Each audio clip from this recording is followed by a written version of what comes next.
Bonjour à tous, comment allez-vous? J'espère que vous allez bien. Dans cette vidéo, je vous propose de faire un grand classique de la pâtisserie française, c'est la tarte tatin avec une très bonne pâte sablée. Passons directement à la préparation. Cette recette de la pâte sablée va vous servir dans la préparation des tartelettes aux fruits par exemple, des sablés au chocolat, des biscuits sablés. Il existe des tas de recettes où on utilise la pâte sablée et celle-là, pour l'avoir réalisée plusieurs fois, je peux vous assurer qu'elle est vraiment très bonne.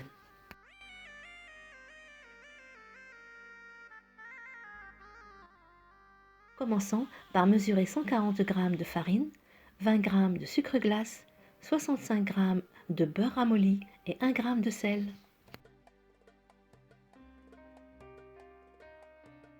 On va mettre dans le bol la farine tamisée avec le sel, le sucre glace tamisé aussi et les morceaux de beurre. On travaille la pâte avec la feuille pour la sabler. Une fois la farine imprégnée de beurre et bien sablée, on ajoute un œuf. On mélange toujours avec la feuille.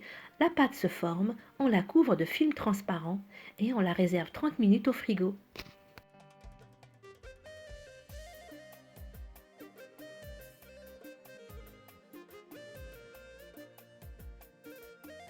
On passe à présent à la préparation du caramel. On va peser 400 g de sucre roux. C'est un choix personnel. On peut parfaitement utiliser du sucre blanc, c'est ce qu'on utilise en général. On prépare aussi 300 g de beurre et une cuillère à soupe de vanille liquide, en plus d'un peu de fleur de sel.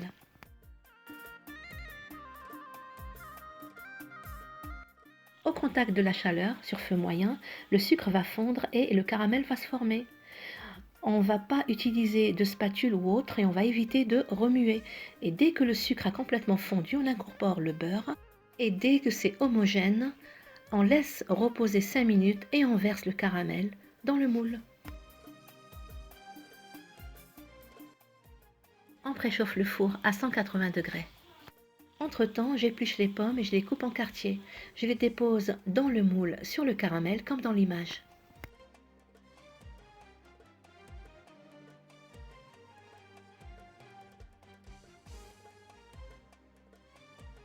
Le nombre de pommes dépend de la taille du moule que vous utilisez.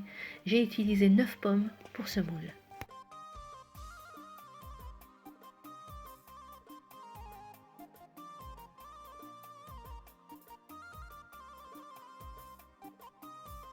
On couvre d'abord de papier cuisson et ensuite de papier aluminium. On peut faire aussi une fonte au milieu qui nous servira de cheminée. Donc, on couvre bien et on fait cuire à l'étouffée pendant un quart d'heure au four. Les pommes vont réduire et s'imprégner du caramel.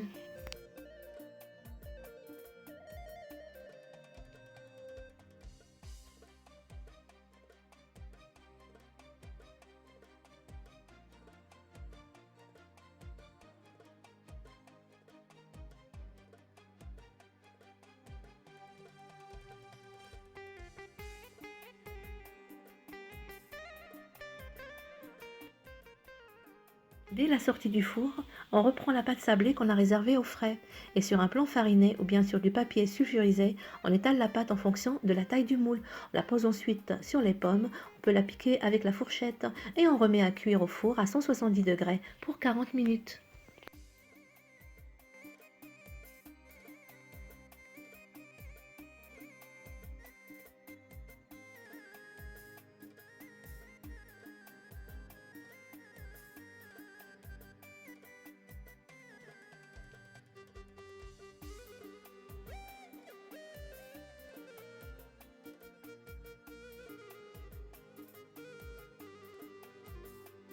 Et on retournera la tarte dès sa sortie du four.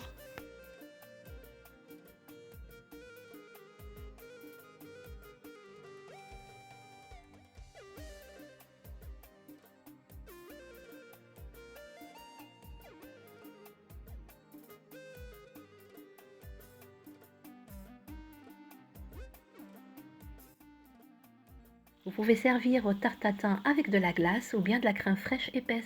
Personnellement, je la préfère nature. Nous sommes arrivés à la fin de cette vidéo. Merci beaucoup de l'avoir regardée jusqu'à la fin. Je vous envoie plein de gros bisous et je vous dis à la prochaine. Au revoir.